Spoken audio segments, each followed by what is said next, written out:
Good morning. Talk to me this morning while I organize this empty room in my house. I've been posting on my channel, and I still haven't been feeling good about it.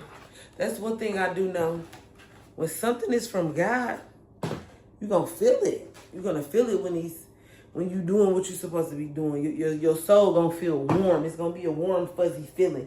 And that shows sign that you on the right path. So when I do my theology and my psychology videos, I post those and I feel like, it just don't quite feel right. Like, who is you to be preaching at somebody and scolding somebody? That's a lot from the devil, because that's imposter syndrome. You're gonna get a level of feeling like, like, who are you to be preaching to somebody and teaching somebody because of your own, character flaws and your own personal life. So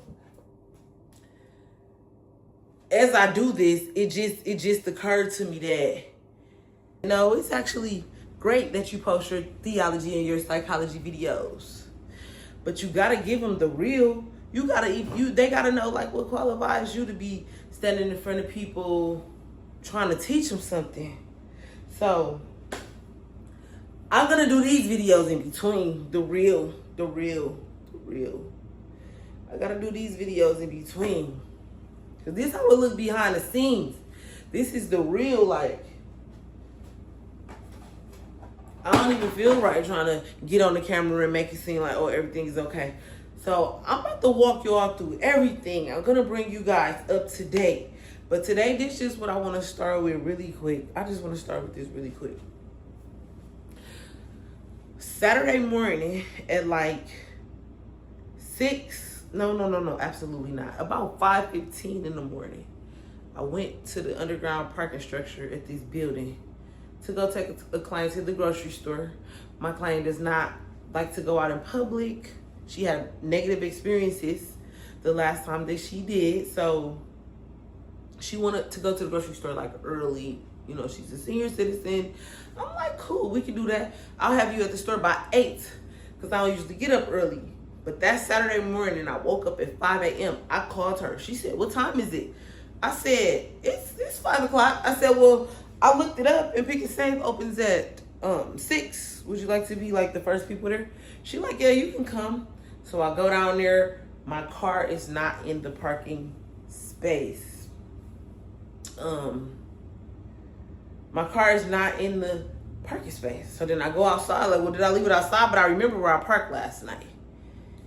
I go outside, still nothing. Then it occurred to me, it's stolen. They didn't tow it because I have the actual parking permit. Like, I was rightfully parked, so it wasn't towed. But I had a duty to take this lady to the grocery store.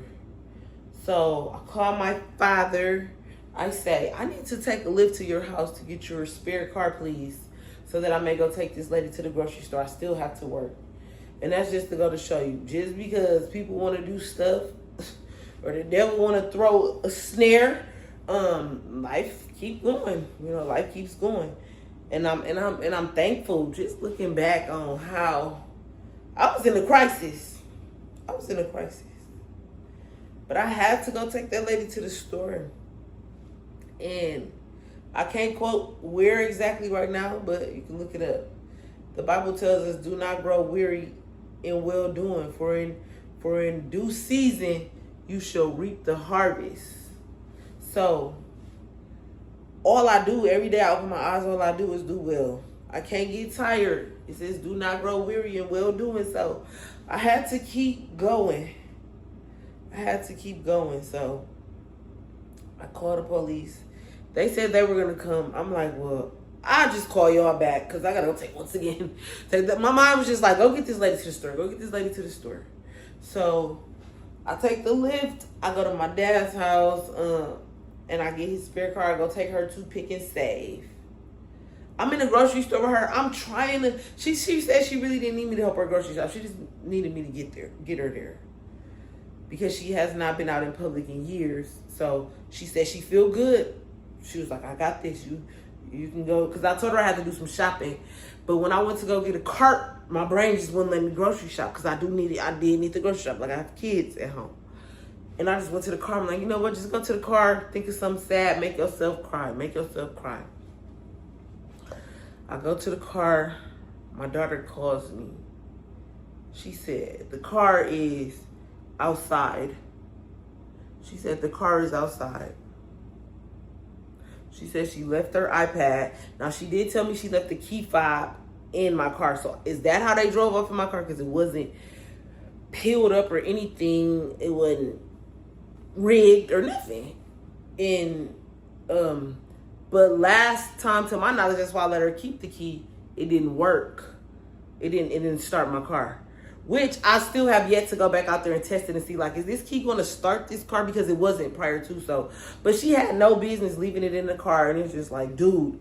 But anyways, she said she left her iPad in the trunk.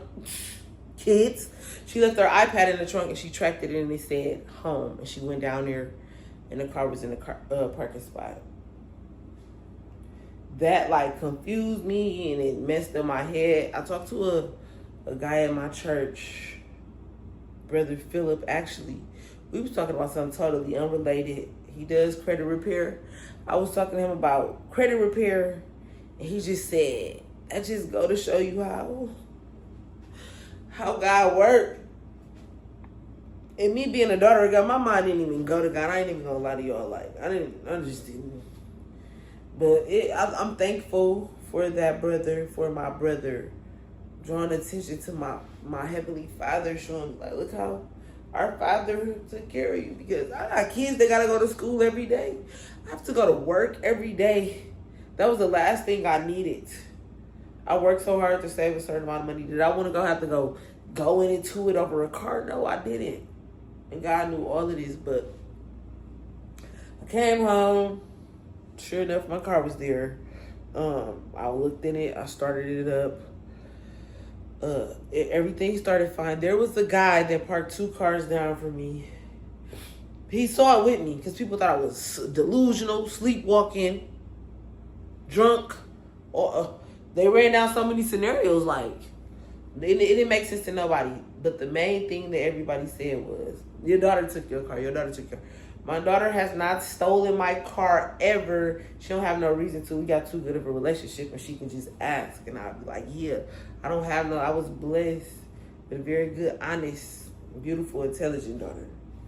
So she was getting very mad. I said, do you know everybody that I told keep saying you took my car? I was like, it don't make sense to nobody. But when God do something, it don't have to make sense. It won't, as a matter of fact. Most times it won't make sense. Because he's God and his ways and his thoughts are beyond us. Our small brains can't comprehend or think or imagine the things that he does and can do. So, we gonna keep coming, theology and psychology, but I gotta get, that's what I really gotta get out of me. What I go through daily, and the grace that is over my life, because people probably wouldn't even know. They'll probably look at me and think I got all my ducks in a row, think I got it all figured out. I know I just said I was supposed to be cleaning while talking to y'all, but I just have to get that out. But that's how I'm going to start my morning, organizing this very junky, empty space. So, y'all have a blessed day, and I'm looking forward to this journey with y'all, because it's like, what's the word? Attention grabbing, but it's also like mind blowing at the stuff that I get through. But this, watching me is there's gonna be evidence of there being a God. Cause a lot of stuff about me personally don't make sense, that I wouldn't be able to couldn't achieve in my wildest dreams. Y'all gonna be able to see God reveal and manifest himself in my life. And then the thought is going to be posed, well, if he do it for her, won't he do it for me too?